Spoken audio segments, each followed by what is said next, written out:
Okay, let's get started. We got a lot to cover today. So we'll finish up chapter 5, which really is more the same.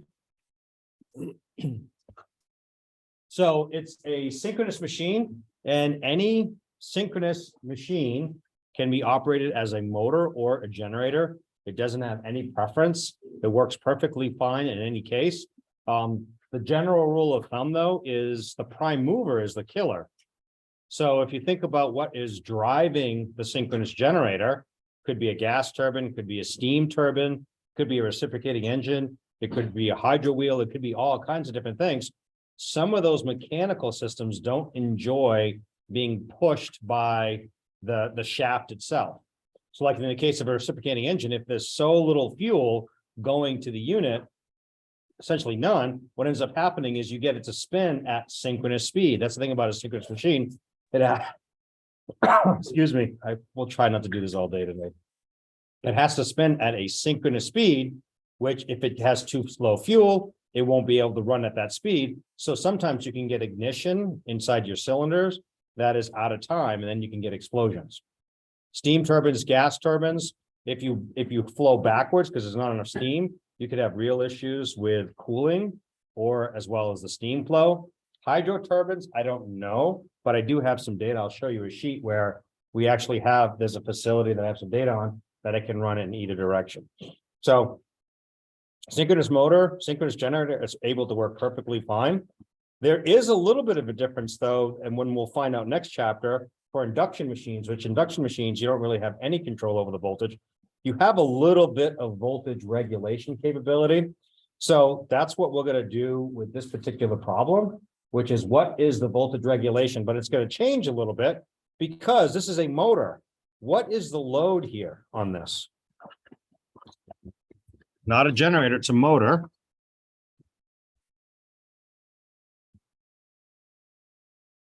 So the load would be the equivalent of mechanical load, right? So this 120 MVA.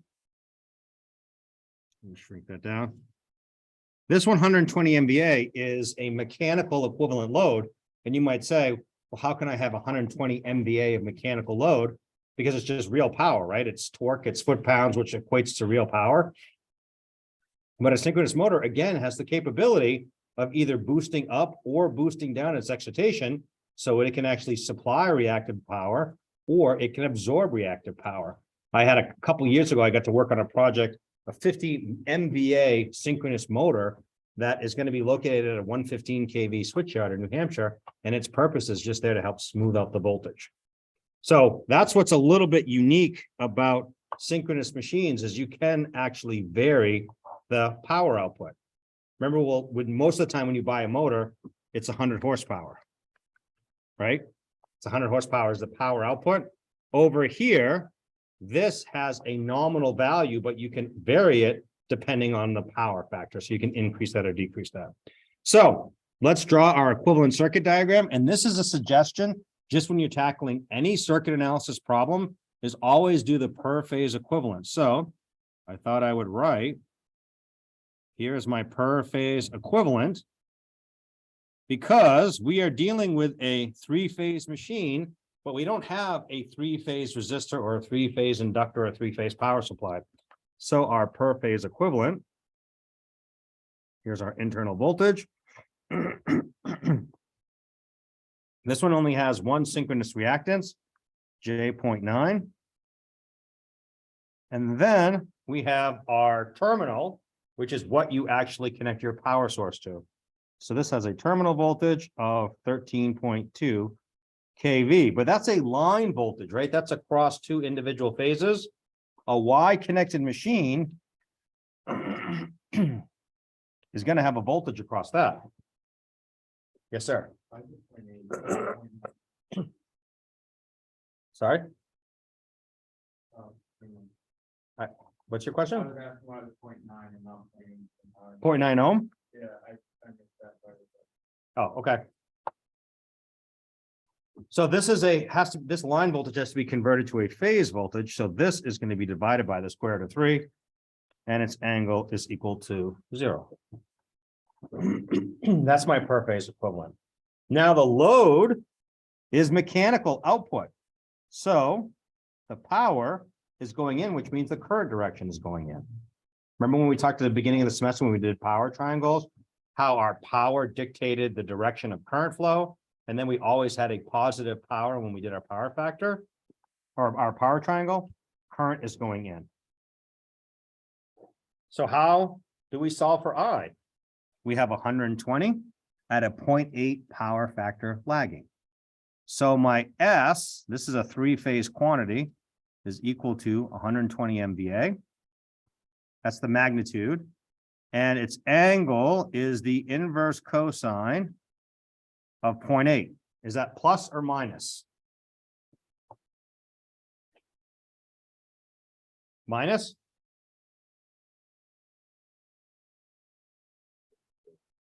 I'm lagging. Anybody have any other thoughts? It's negative. Who lags whom? Current lags the voltage. So why would I put a negative over here if that's not the current? When I calculate my I, which is going to be equal to the conjugate of S over V times the square root of 3, that's when I get my negative value, right? I get my negative angle. So this has to be a positive number. Remember when we did our power triangles? If we had a positive Q, then this was the resulting phasor diagram, was I lagging behind. So that has to be a positive number. So here's my value of I. Now I know my value of I. So my EA, I'm just going to do voltage, KVL around the loop, is going to be equal to my terminal voltage, VT, minus, because this is going in this direction, right? So it's going to be VT minus the voltage drop across the reactance, I times J 0.9, and that's going to be our value. Now my voltage regulation is equal to V no load minus V full load over V full load times 100%.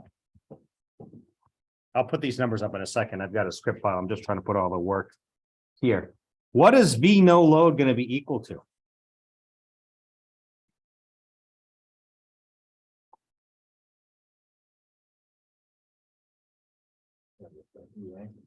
EA?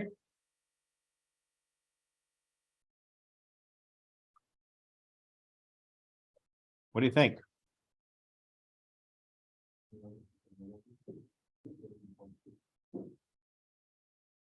So the question is, how does the synchronous motor, when the load goes away, right? What does the terminal voltage become? It's always going to be 13.2, right? Because something else is going to dictate what that value is. It's not the case where we have a machine where we're going in the opposite direction, that this is directly controlling the voltage. The voltage here is being partially controlled or mainly controlled by the incoming connection. You have a little bit of control because you can adjust this EA, but not as much as you would expect. Okay. All right. Let's put up just a little script file that I put together.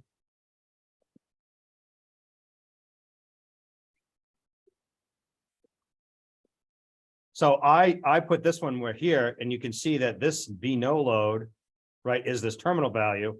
If for some reason my source goes away, then I put my actual voltage of my terminal as EA. So I did it slightly backwards, assuming the terminal voltage goes away. Because a synchronous motor, it does have that ability to maintain voltage for a certain period of time. Not for a long period of time, but if we look at it, we would get that value. So my no load is if I have my source, then my source disappears, and I use that value that way. So here's my S, my VT, my I load. Then I just displayed I, magnitude and angle separately because MATLAB. It was multiplying by the 1,000, so it was making it so you couldn't actually see the angle. And then I just did my calculation for EA. All right, so let's toggle over.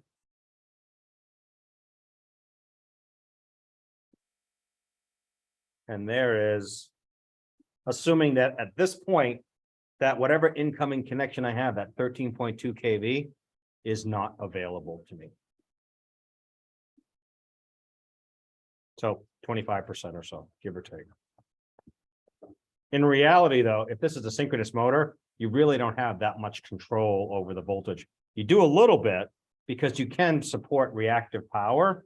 So you do have some control, but you don't have as much control if the load goes away. You know, you don't have the mechanical load. You don't have that much ability to change the voltage. And then the last two is, what would the apparent power rating of the motor be? It should be more or less the same, as long as the cooling is there. So the power rating is a function of the cooling. So you have less speed, so that you have to have some external fans that would be for cooling, and bigger generators usually have external separate cooling. You only difference you have maybe is your reactances. Remember, X is equal to omega times L. So instead of 50 hertz or 60 hertz, it'd be 50 hertz. So a machine would be 50 over 60 times omega L. So it'd basically be 5/6 of the reactance. So you get a slight change in your reactance. So it's not exactly the same operation, but you would get slightly different results. But for most points, you could just assume that you're going to get the same operation. So same thing as voltage regulation. As long as your excitation is capable of putting out the voltages that we need, then voltage regulation doesn't change. Because the voltage is totally dependent on the amount of field current. So I have a data sheet. From, this is that project I like to talk about a lot because it's kind of unique. But it's a motor generator. It's a synchronous motor generator. And it can do pumping or it can do generation, just depending on the demands. And I already talked a little bit about it. Look at the capability. So synchronous motor generators are rated in kVA or MVA, but motors are always generated in horsepower. This is the actual torque output of the machine that it's capable of. Then some temperatures. You get some reactances. Don't worry, there's a lot of reactances here. Will make more sense next semester, particularly because you ever seen an impedance in percent? This is really important when we start looking at power systems. So we do everything in what's called per unit. So you don't actually have ohms anymore. You do things in basically just ratios. So even these quantities are all done here, but that's why they talk about percent, because it's a unitless quantity. It would be very small. Let's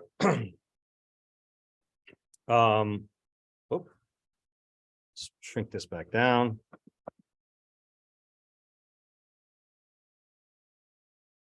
Capability curves. These are V curves. We'll talk more about those, but this is based on as my power that goes to my mechanical system. So you only have V curves for motors, for synchronous motors.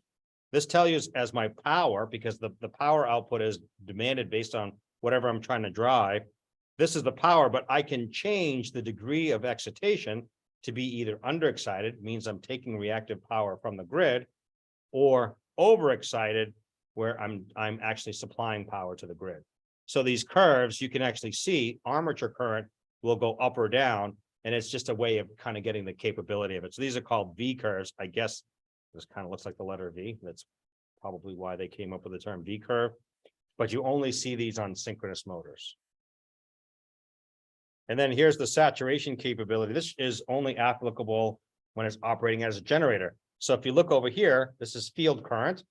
And then I can plot it either versus open circuit voltage or the short circuit current. So these are giving me, test data that I can go ahead and calculate. And typically you're going to be running, about 1 per unit voltage on the terminal. is you'll notice here is slightly more than 1 per unit current. So you can see this is 1 per unit current. Actually, it goes slightly less. You can see the excitation is slightly less to get to, no, sorry, slightly more, because this is where I need voltage. So you can see I'm saturating this particular generator. So I'm pushing it harder than it needs to be. Okay. So this is all controlled. And we learned this, us learned this in lab yesterday. You just adjust your degree of excitation to go ahead and change this excitation current. But look at the amount of current this thing puts out. 1 per unit current is rated current. It's almost 13,000 amps. All right. So it just gives you a sense of, how big this machine is. And then look how much DC current. So excitation current is DC current. You're pushing 650 amps DC to get, the typical value that you would need to get approximately 1 per unit voltage. Okay. So induced torque is the same, whether it's a motor or a generator. And this is our value. It's your terminal voltage, your V phase, times your armature voltage, times the sine of delta, which is the angle between EA and your terminal voltage. And then I divide it by my omega sub m, and then my synchronous reactance. Almost all these terms are fixed or are very close to a constant value. So fixed value for omega m, it's mechanical speed, because it has to operate at synchronism. So it's not going to change. Synchronous reactance, the machine is built, so that's not going to change. Obviously, 3 is a constant. Your V phase is going to change a little bit, plus or minus 5%. Your EA can change a little bit, maybe they're about the same, plus or minus 5%.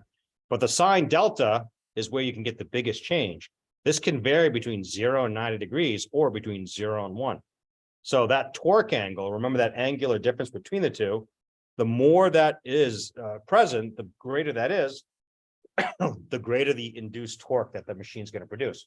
So how do you increase or decrease the amount of induced torque? You literally, and it just happens very quickly, you put more fuel in or you put more load on it. And what it ends up doing is it actually increases or decreases the angle between them on a very short basis.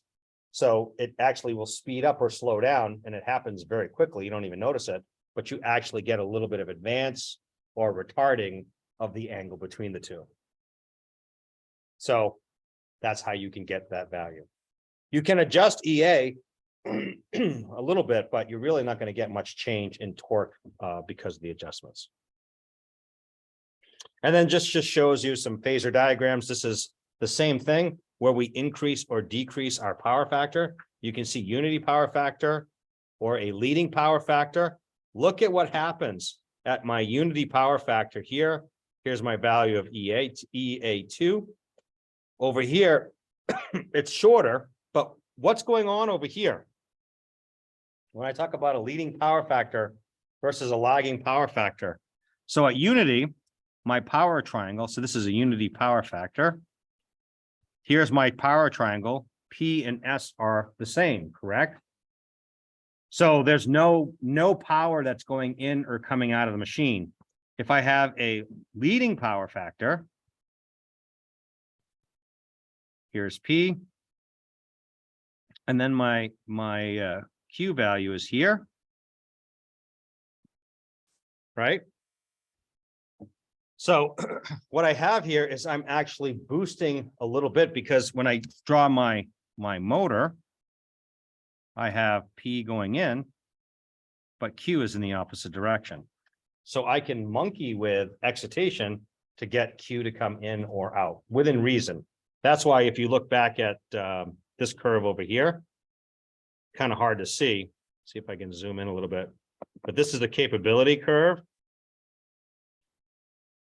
And you can see its reactive power is either underexcited or overexcited, and it shows you different curves based on the voltage. So if you're at 1 per unit voltage, it shows you at 0.95, I can put out this much power. And then once I start trying to maintain that power, my power factor goes down, and then I no longer can maintain that same 307 or whatever MVA.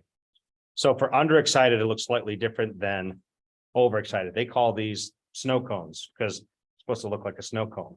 So this is the capability curve of the snow cone of a generator. And then there's some limits in here, but you can see you can't just run a generator at 307 MVA and pulling in, a really poor power factor. Things start to decay away. This shows you the capability. I can do 1.8 and I just start dropping pretty precipitously. Okay.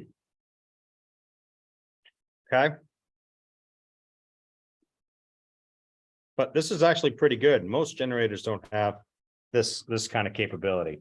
Most of the time, you're going to operate in this region here. Overexcited. That's typical. These are the V curves. We talked about leading and lagging power factor. We saw that. And then you can never start a synchronous motor across the line because it wants to instantly go to synchronous speed.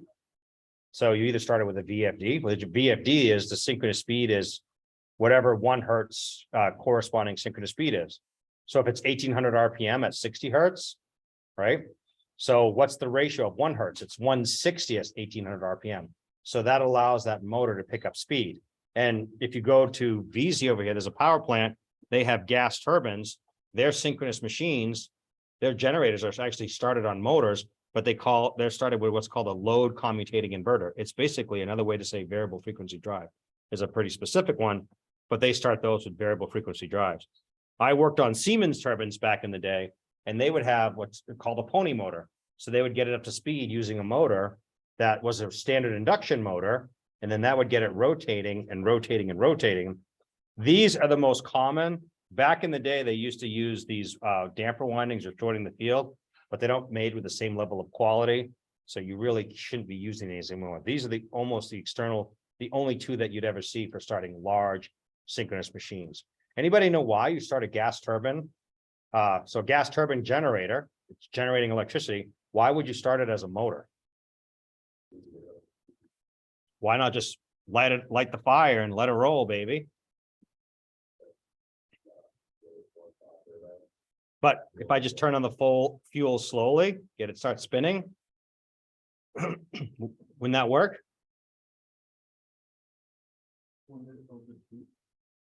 Well, you can adjust the fuel so you can control it to at synchronous speed or near it. But why not just, start pumping gas, light it off and go?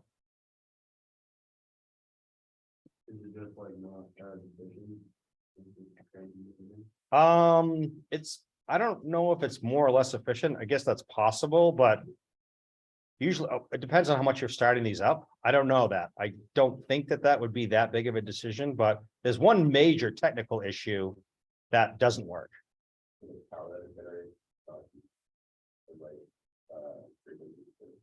Well, it's not generating any electricity. So when you're getting it up to speed, the generator breaker is open. So it's just allowed to spin. There's no electricity being pumped out until you're at 1800 RPM, because if you close the breaker and it's running slower, it becomes a motor. It wants to go up to speed instantly.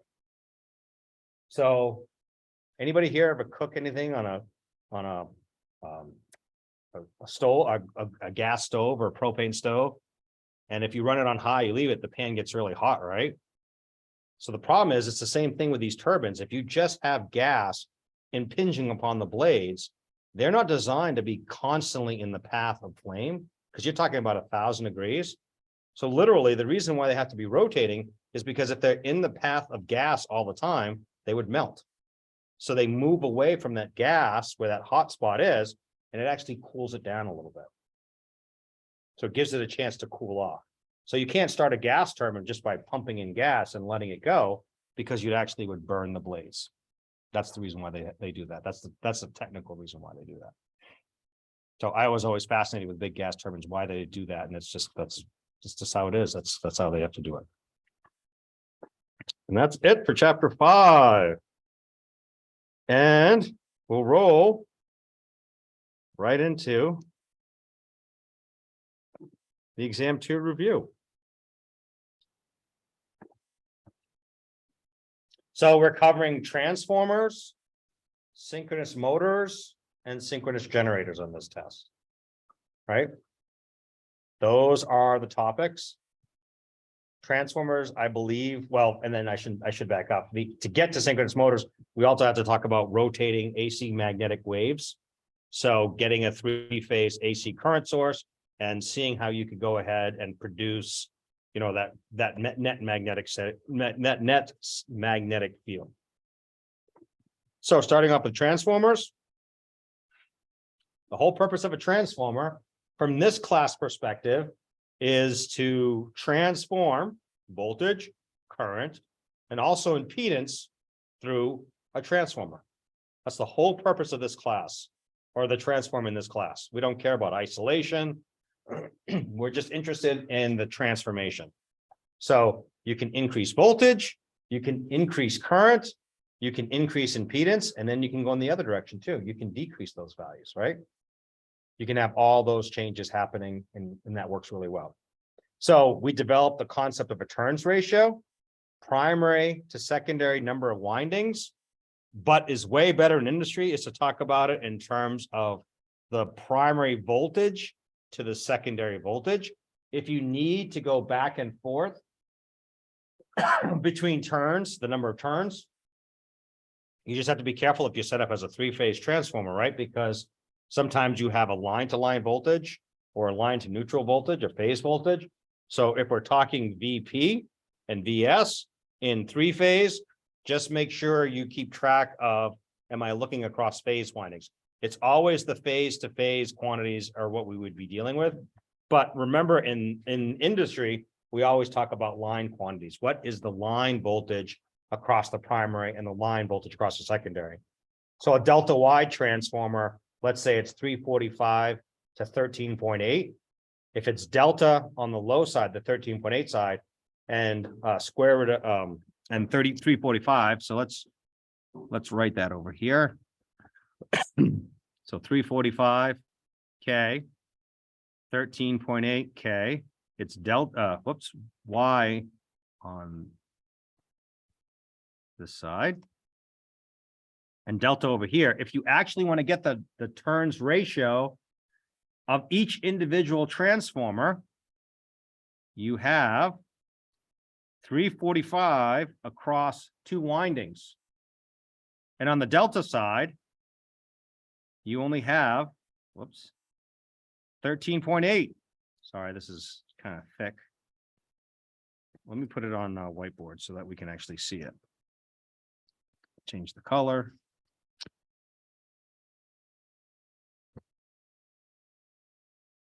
Oh boy, this is giving me some difficulties here. So this is 345 on the Y side.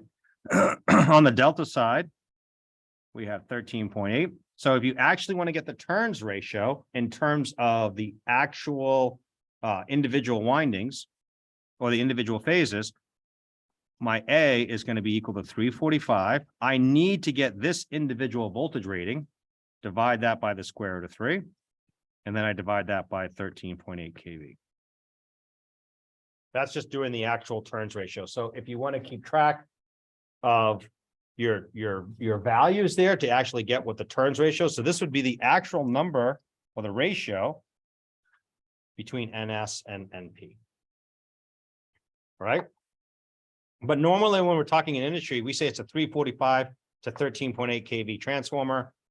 If you just use the 345 to 13.8, as long as you're dealing with line voltages the whole way through, that works perfectly fine. You don't have to keep track of it, but just building the actual transformer, you'd have to worry about that square root of 3.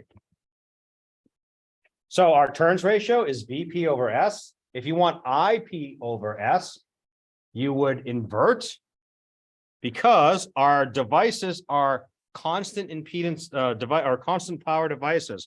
So my turns ratio is VP over VS, which is equal to the inverse of my current. And that's because when I take my transformer, it's a constant power device. So if VP increases, then IP has to go down by the same amount, because P in has to equal P out, right? So I have to have exactly the opposite effect, and it's the same thing over here. This value, oops, this value goes down.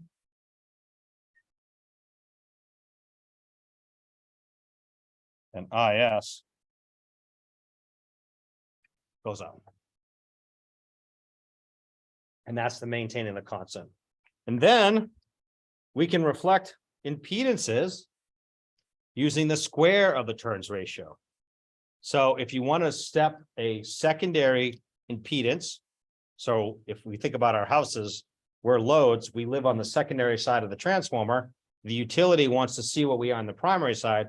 We take our equivalent resistance and we reflect that to the high side. And that's the exact same thing, whether the transformer is there or not, we're going to get exactly the same current value. So the example we did in class is your house looks like a 1,000 ohm resistive load. Okay. As opposed to maybe a 3 or a 4 ohm load of actual connection. And that's essentially if we treat it as an ideal transformer. We just worry about turns ratios. Fortunately, most of the time in industry, we're going to treat those as ideal transformers. We'll just say that it's a turn ratio. We do need to do the equivalent circuit model when we are looking at fault analysis, because actual transformers provide something helpful to us. They can reduce the fault current. So if we're coming out of the generator, we might have a lot of energy. We can't handle that much energy at our load. So our transformer actually has an impedance and it can knock down that fault energy. And one of the things that you do for big transformers, probably 5 or 10 MVA or greater, you can customize whatever percent Z you want. Percent Z is basically the impedance.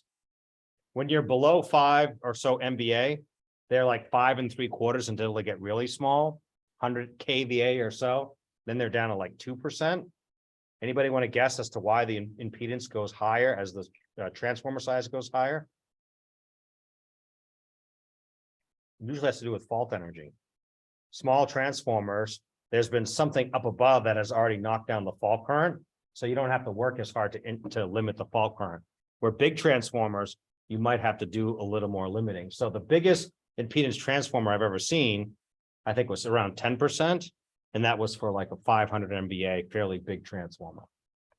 But our equivalent circuit is here. It has 6 actual impedances and an ideal transformer. We have all of our values in here, RP, XP. RP is the coil on the primary side, the resistance of the coil of wire. XP is the leakage. Because we have a coil of wire, not all that flux is going to be linked inside our magnetic core. Some of that goes off into outer space, doesn't do anything useful for us. So that we show as a magnetic energy loss. Eddy currents in the core are shown as R sub C. So that's our core losses. Magnetizing is what we need just to magnetize the core. Then we're ready to go through on the secondary side. So all energy at this point is transferred over through our magnetic material. So there's no electrical connection between the primary and the secondary. You can see it's just floating in the air, right? There's no connection there. Then I have my secondary resistance, which again is the resistance of the coil, and my leakage reactance on the secondary side. Just like on the primary side, I have some leakage. On the secondary, not all that energy that is flowing through there is available to set up, excuse me, or to interact with the core of the transformer, magnetic core. And that's our equivalent circuit model. When you get in industry, most of the time, all you're going to care about is this. And you're going to combine those into one high side resistance or low side resistance and one high or low side reactance. You very rarely actually ever do R sub C and X sub M. I've actually never done it in industry. But for transformer modeling, you do it a fair amount. Now, how do you get those parameters? No load and full load loss tests. We looked at some of those data sheets where we saw we actually had some performance capability and we would get it. The books all call them open circuit and short circuit, but all the manufacturers ever call them is open circuit, which is the no load test. And the short circuit is either the full load or the load loss test. And I tried to, and I don't know if this was helpful or not. Let me know. I had time over, I think I did this the first couple days, a break, which is tried to come up with a way of sort of formalizing into the table. I don't know if this works, so please let me know. So what's the rated parameter I'm going to apply? In the no load test, I'm going to apply open circuit voltage. In the load loss test, I'm going to provide or apply short circuit current. Then I'm going to measure either the current flowing because of that voltage that I applied, or the voltage that needs to be applied to develop that current. So what I'm saying is these are the controlling variables. I have to apply an open circuit voltage. I have to get short circuit current flow through here. These two parameters are whatever they need to be to get those values. Once I have that, then I can measure the input power. Now I've got all the parameters I need. I've got my voltage, my current, which when I multiply those two together will give me the magnitude of S. Then I've got P, so I can calculate the angle between P and S by using trig identities. So I calculate theta open circuit, theta short circuit.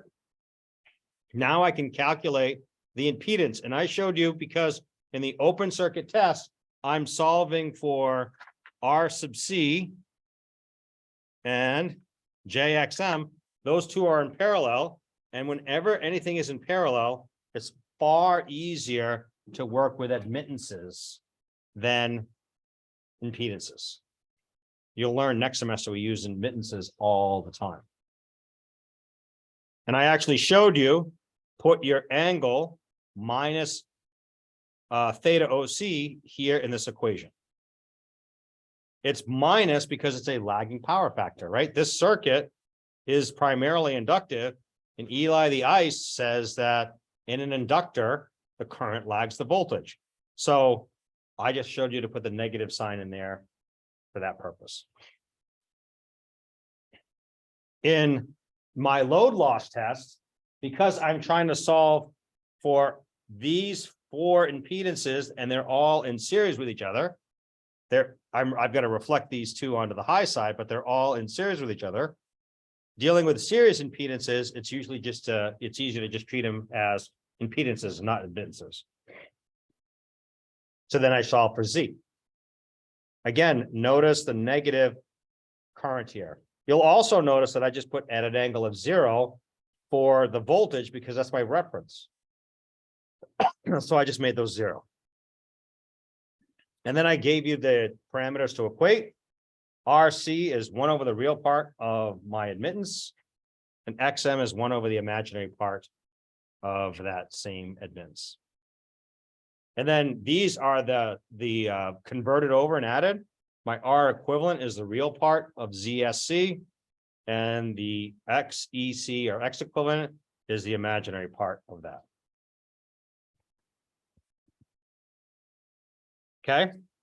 When you're making your data evaluation, be sure that your impedances or your voltages are on the same side. So if I apply a voltage on the high side, if I measure the current on the secondary side, I've got to reflect those impedances, either the current to the high side or the voltage to the low side, to make sure I can compare apples to apples. So just make sure when you're looking at your test data, are all those parameters on the same side of the transformer? If they are not, then I've got to just correct them. Power doesn't matter. Power will be the same on either side, but I've got to double check that the voltages and currents are the same. Questions on that? I don't know, is this table confusing or helpful? I just couldn't think of a better way to display it so that it all puts it, and it's trying to make it as similar as possible, but I've never done this. This is the first time I thought about putting it together this way. So I'd just be curious to see if it's helpful or not. So. All right, voltage regulation. V no load minus V full load over V full load. You can apply it for transformers. You can apply it for generators. Probably that's all you would ever do. You might do it for power supplies if you were trying to look at power supplies. But it's just a pretty simple equation. I only included it in here because we did discuss it, and it depends on what previous circuit analysis you would have seen. You may have seen this equation or not. Three-phase transformers are just three individual transformers, and they can be on the same core or they can be completely separate. So it's just three transformers connected in a Y on the primary side, a delta on the primary side, a Y on the secondary side, a delta on the secondary side. They're configured any way that you want. Okay. So you just set your transformers up any which way you want to. It used to be that I always believed that it was always Y delta because there's a huge advantage to having a Y delta, which has to do with basically it's called zero sequence isolation, which again will make more sense next semester. But in industry, you're starting to see there's a project they're talking about putting in a I can't remember the size of it, 50 megawatt. And anybody ever been to Bingham, or sorry, Moscow, Maine? Moscow, Maine's on the way to Jackman. There's used to be an old I think it was Air Force radar set up. So they have this, it's because it's getting in the mountains, but somebody came in, the federal government came in and just leveled it and put this massive infrastructure to put these really powerful microwave arrays. So that was the first, when you crossed over the ocean, that was the first way that you could actually detect to see if people were, coming across the Atlantic and trying to sneak in and attack. I mean, those have been, I don't even know how long ago they've been gone because they have much better technologies than that. But they were talking about putting in some wind turbines there, and they're starting to use a lot more grounded Y on both sides. And that's because the utility requires a grounded Y on their side, but then there's also benefits to having grounded Y on the wind turbine side. It's called the collection system. You have problems with voltages and whatnot, and then if you don't have a ground, it can just be more difficult. So you see a lot of those, which are actually what are called three winding transformers, usually grounded Y, and then you have a delta in the tertiary to help provide some stabilizing. But you have your three-phase transformers, you connect it that way. And then we talked about the square root of 3 when you adjust your values up or down, depending on what your turns ratios are. In a delta Y, you're stuck having at least a 30-degree phase shift. Sorry for the typo here. Fix that. So when you go through a delta Y transformer, you have to include the 30-degree phase shift. That was it for transformers. Questions on transformers? Phase shift, that would only do that place is running signature if we had multiple transformers put together. Then As long as they're all delta Y, usually it would not be an issue. The problem is if you're trying to, so I'll explain one of the issues where it used to be a lot bigger issue than it is today. But if you wanted to, you have a transformer over here.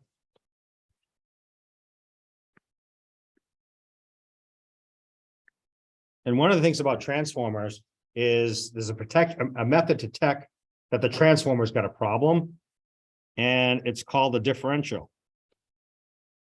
So all the current going in should basically be the same as the current going out, unless there's a problem in the transformer, right? I mean, if it's a well-built transformer, we have some losses in the transformer, but they're pretty small. So as long as I account for the fact that this is going to be off by a factor of A or 1 over A, then I can compare those two. Yes, sir. like the current one by the way, same side. Same side of the winding. No, it should be the current going into the primary on phase A should be the same as the current on phase A in the secondary winding. Question? Right, exactly. So if I have 1,000 amps over here and the corresponding is 300, as long as I set this transformer up, so let's just say this is a current transformer And its purpose in life is to take 1,000 amps and put out 5 amps on the secondary. And if I have a CT over here that takes 300 amps and converts it to 5 amps, right? It's kind of swapped it back so you can compare apples to apples. So that was one way that we could do protection. Now, you could say, hey, and this is called an 87 device. Let's use this for differences. If there's any difference, then we're good to go. The problem is that this is a delta Y transformer. My waveform looks like that on the primary side, but on the secondary side, it looks like that, right? So here it's 0, but it's non-zero over there because you have that 30-degree phase shift. So the problem becomes when you're trying to compare one side to the other, like a differential case, or if you're doing what's called a sync check, checking across the two and seeing if I can close in, I've got a 30-degree phase shift. So that's when it becomes a real issue, is the introduction of 30 degrees and comparing the high side to the low side for transformer differential, for current comparison, that type of stuff. Nowadays, these relays are so smart, they can correct the 30-degree phase shift. They call it a CT connection matrix. They literally multiply by a 3x3 matrix. So you got 3 currents and you multiply by a 3x3 and you can introduce phase shifts, whatever you need to. So you either multiply the high side windings or the low side windings by that matrix, and it'll correct for phase shift. So it literally just has a calculation to do it in there. So back in the day, anybody have a guess as to how you would fix that 30-degree phase shift?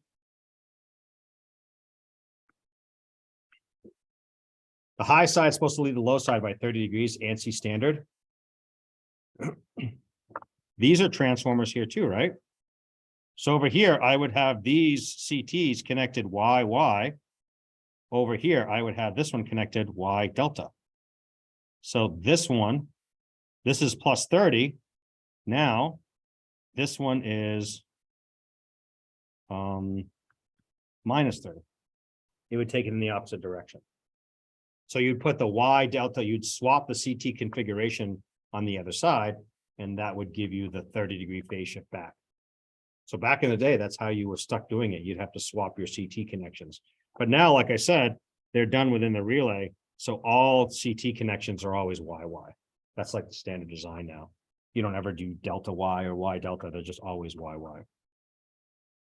Sorry, that was a little bit more advanced topic, but that was a question, which is, why do you want to go ahead and do that? Could do this one. Okay. So you just go ahead and do the 30-degree phase shift and you go back and forth. And you can vary that. It could be 60 degrees, 90 degrees, 120. You can vary those however you need, you see fit. You just change those as necessary. We also talked, not a lot of configurations, but there is a case where you can get 3-phase power with only 2 transformers. That's called an open delta configuration. And that's just a way of cheaping out and not having to buy 3 transformers. So you can get 3-phase power with only 2 transformers. You still need a 3-phase connection in, but you would step it down with just an open delta configuration. That's different than what's called a broken delta.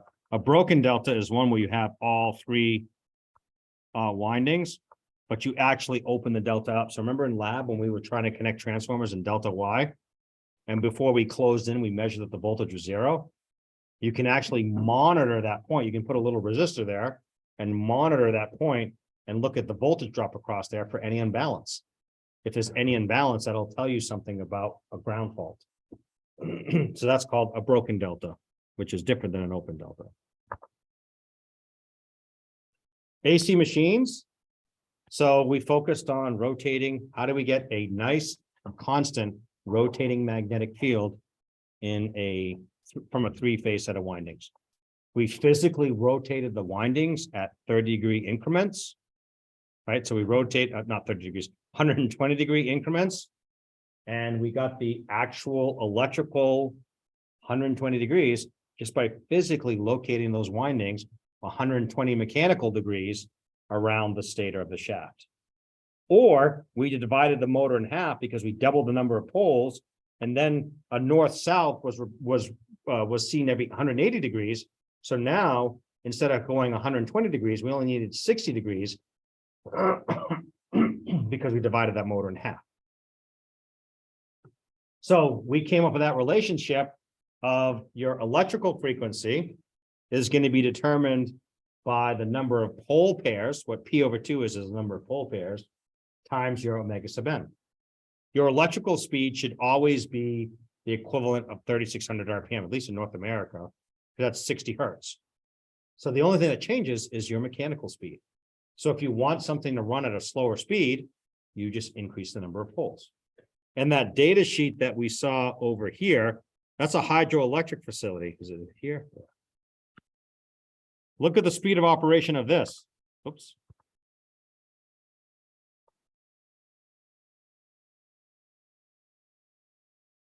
Where are you? Rated rotational speed. 257.14 RPM. Most of the generators you'll come across run at 1,800 RPM. So this is pretty slow. And again, that has a lot to do with the fact that water, you can't spin these at really high rates of speed without doing a lot of work to it. Okay. So hydroelectric facilities have lots and lots of poles. Would you be able to calculate how many poles it needs? This one would be pretty easy because we know we need 30. Whoops. We need 3,600 RPM is our electrical frequency equals P over 2 times 257.14. So you could calculate the number of poles that this machine has just by doing this calculation. Okay. So again, all the speed has to do is what is the mechanical system capable of doing, or when does it run most efficiently? You can talk to our mechanical engineering friends, but I think 1,800 RPM or around 1,800 RPM is where most pumps are designed to operate at, where they have pretty good efficiency. I don't know if you run them slower or faster, they get better, but I think if you run them faster, you can get cavitation. So I'm not a mechanical engineer, so I don't know that in a lot of gory detail. So, okay. So that gave us our rotating machine. We talked about losses in machine. So those are those curves where if it's a generator, we have here, this is our generator capability, which shows you that our input power is mechanical. It's an applied torque, and we see the losses. If it's a motor, then our input power is electrical, VI cosine theta. So that's how you can tell which is which. Motor is VI cosine theta because the electrical power is in and the mechanical power is out. Generator, because the mechanical power is in and the electrical power is out. So a motor or a generator is another way to say converter. That's what a converter does. We don't create power, we convert power. So a generator converts power, doesn't generate power, it converts power from mechanical to electrical. A motor converts power from electrical to mechanical. Okay, so those really are just converter devices. That's all they do. Even though we call it a generator, we don't generate power. We just convert it. That's all we do. And then you can see the losses. And again, it just has to do mechanical losses coming in. You're going to get mechanical losses occurring first before your power is converted. Once your power is converted, all those losses should be electrical losses. If it's a generator, the electrical losses occur first because that's the input power. And then your output is calculated correspondingly. Our synchronous generator. So we have a big hunk of metal that can rotate. It has a field. Our mortiser windings. It's got 3 phases and they're located around the perimeter, both on the stator and on the rotor. So it's a lot. So instead of doing that, we'll just come up with an equivalent circuit. And an equivalent circuit is actually easier in the case of a synchronous generator than it is of a transformer, because all we have is we have a power source, which is our EA. But this EA or EF is from K. No, why there's one right, times phi times omega. So the three things that are necessary to produce that voltage is the machine constant, what is in the actual machine, the magnetic flux that's flowing in the machine, and the speed of rotation. So the question at the end of chapter 5 is, what if you're operating at 50 hertz? It's going to have to work harder because omega is lower. So as long as you're capable of getting to that EA, it'll continue to operate as designed, but it's going to have to work harder. You're going to have to put more field current in there. But that power source is derived from those three things. And then they apply mechanical torque. What this model doesn't show is you have an ideal power source, right? EA is an ideal voltage source. You don't have an infinite amount of energy that is available to you. So that's why you partially include these impedances. So if I put a short on the terminals of the winding, that's the maximum theoretical current you're going to be able to get out of the machine. That's not the power. That's the maximum amount. The power is going to be based on how that machine is able to maintain its speed. So if you put too much power demand on a generator, what ends up happening? Starts to slow down, or you could actually break the shaft, or you could get some overheating, because as you pull more power, your current increases until you can either burn it up or whatever. Normally, generators are made in standard sizes. That 307 MVA generator we looked at, that generator is sort of custom made, but it's probably capable of 325 or 350 MVA. Usually what limits the power output of a generator is the mechanical system. I can only push so much steam through my steam turbine. I can only push so much fuel before I can't get any more power output. So when you look at how these generator manufacturers or generator owners, they're constantly, I don't say constantly, every couple of years, they have to prove their capability, because they partially get paid on what their capability is. So they actually have to run tests to show how much power this unit is producing. And it's kind of interesting to see the test. So what they're doing is they're trying to measure all the power. So they'll turn off lights in the facility. They'll turn off all this ancillary equipment, because if you don't have load that is being taken from your generator, from the terminals of your generator, that powers, that's called station service. If you reduce your station service load, you can pump out more megawatts. So when you're testing to show what your capability is, you actually run it with very little load. So you tell everybody, don't do anything, turn off all the lights, turn off the air conditioning, we're going to be sweating here or not. And you also try to pick ideal times. Most of the time, generators run better in cooler temperatures and warmer temperatures, air density and all that stuff. But that's not always guaranteed, because if you get too cold, then it goes in the opposite direction. So you can have some issues. But this is just a simple voltage or equivalent circuit of our synchronous machine. And you can see, let me erase this out of the way, this generator is also a motor, because the current direction is in or out. It's the same synchronous machine. Then we talked a little bit about short circuit ratio, which is just a way to calculate synchronous reactance. It's the ratio of field current to rated voltage at the field current at rated current. That's because when we do our tests, we have to do an open circuit and a short circuit characteristic, because I have no way of measuring this voltage. So if I run this with no load, the voltage drop across here is 0, then I can actually measure V or EA, because VT and EA are the same. That's why I do the open circuit test, or the open circuit characteristic, just so that I know what the voltage is.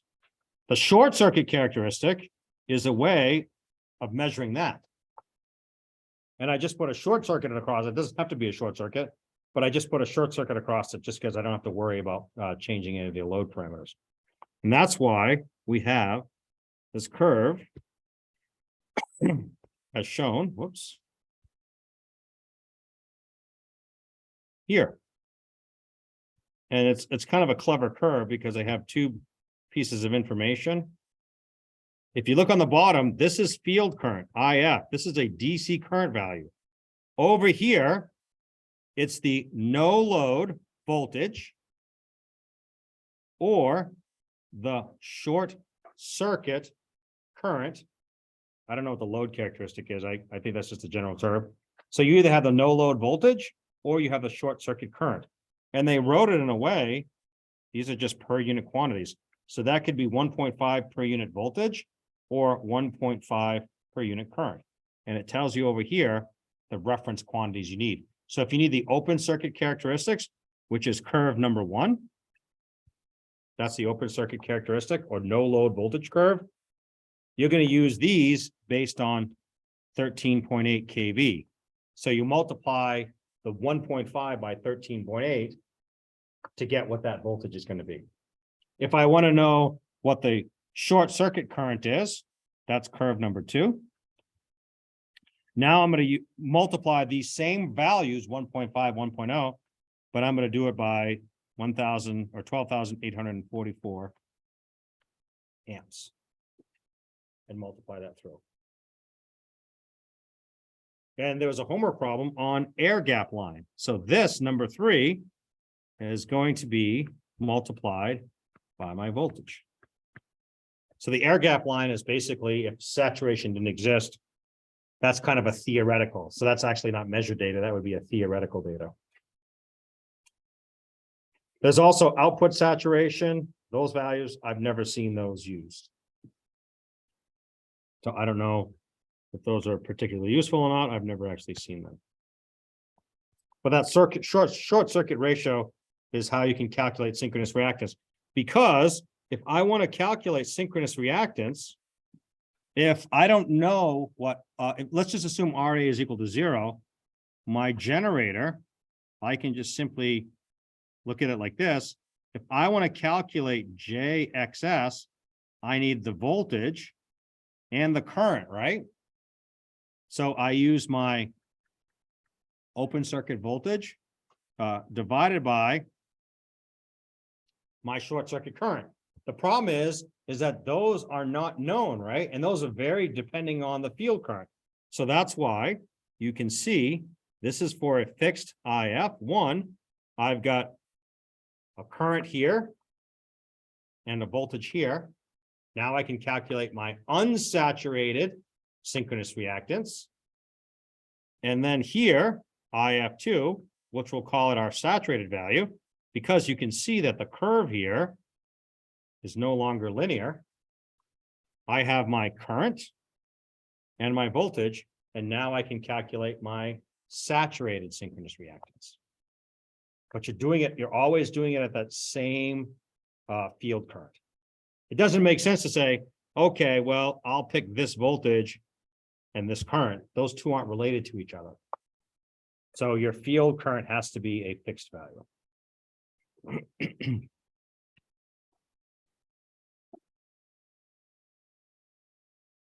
And then synchronous motors is power direction is different. Current direction is going in versus out. But you can always tell if you look at our phasor diagram, we'll assume this is VT. If this is EA, this is a motor because my delta is negative. If this is EA, that's a generator. I don't know why it's so thick, because this angle is positive. It doesn't matter the magnitude. The magnitude of EA, G or EAM just has to do with if the power factor is leading or lagging.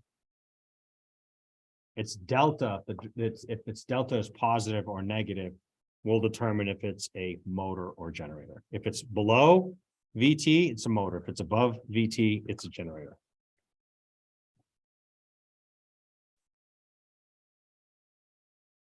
And then these are specific test questions. Kind of a lot on this because we covered a lot of material.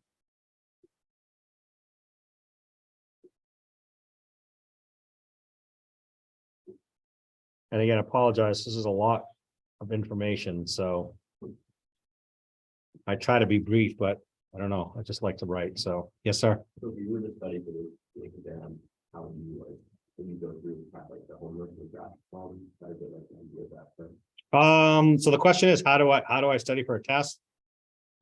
That, so doing the homework problems will give you like a base level of understanding to be able to do okay on the test. That's what you do homework for. But for me, true learning doesn't really happen until you go back and you watch the videos and then you make your own notes and you think about it. When you're doing the homework, you're thinking about how to do the homework problems and you're just sort of explaining it to yourself, saying what's going on here. So doing the homework problems and getting the answer, that kind of shows you the general approach, but you're not necessarily understanding it until you really have to wrestle with it. So unless you're brilliant, for me, the way I do it is I rewatched a bunch of videos at 2 or 3 times the speed. I would take notes, so that would help sink in. And so sometimes for me, it's not necessarily doing the work, it's reflecting on what I'm doing, because to me, that makes me think about it and says, okay, how would I do this? How does this make sense to me? It's the same thing. I don't know if people work on cars. You know, I gotta change the oil in this car that I've never had. So I'm gonna watch a video and then I can think about, okay, what is this person doing? Well, getting a 10mm socket's no big deal, but then like, all right, they're moving this thing out of the way. So I pause. Why do they have to move this? Oh, I see, because they couldn't get their hand in there. So when I'm actually doing it, I know what needs to be done. Now that's more straightforward because you can see anything, right? When these are just calculations, sometimes it's harder. But that to me is how you get a real in-depth understanding of how to do this stuff. And you can say, this is for you all to decide, is it important for you to get that in-depth understanding? It depends on what you want to do with your career. If you want to go out and do testing, relays and all that stuff, you may not necessarily need this depth.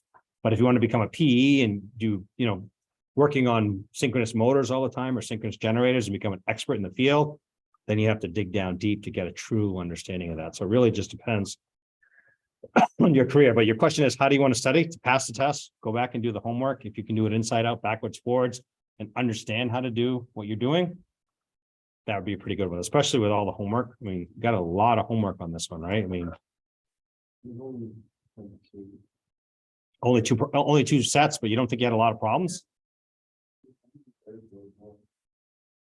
You had the transformer one, then you had the rotating magnetic field one, then you had the synchronous motor generator one, right?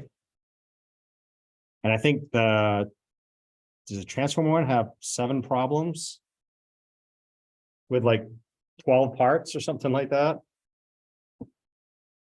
Maybe it was only 2, but one of them, I think there were 4 or 5 problems. Plus I had given you some suggested problems, right? Yeah. So I tried to give more problems. I was anticipating those homeworks are going to take a lot longer than the first 1 or 2.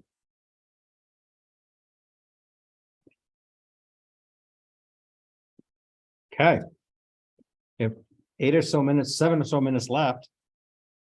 Questions? Again, I apologize for not being physically present the last 2 classes, but I was really quite ill where it was a struggle and I'm still not feeling great. So just got a cough that I can't shake. But at one point last week, I did lose my voice completely. So it was after break. So I was able to do my other class because I don't have material or content provided because that class is being taught completely new.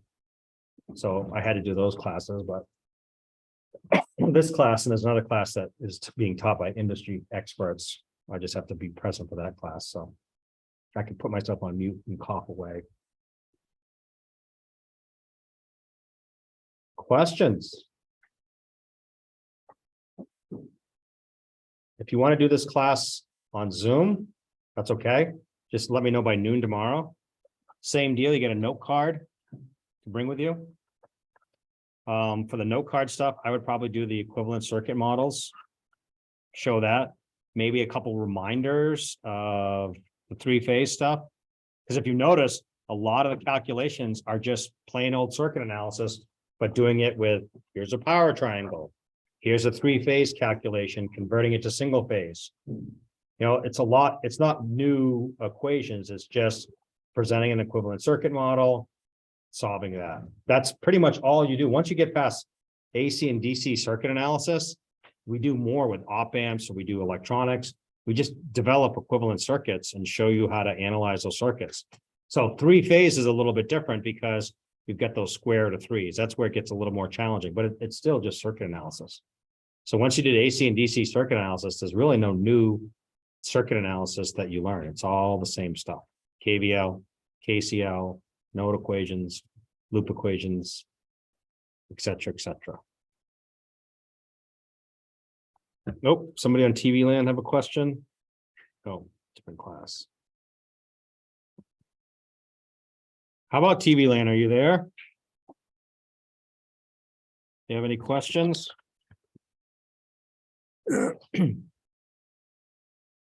No questions right now. Okay. Well, if there are no questions, like I said, because tomorrow I have to take a family member to a doctor's appointment. It's sort of unfortunate timing, but I'm going to switch my office hours. I should be back hopefully no later than 11:30. But we do have lab tomorrow, so I should be here. I should be here by noon. I hope to be. I have a meeting at noon, but I'll just do office hours in person in my office from 4 to 6.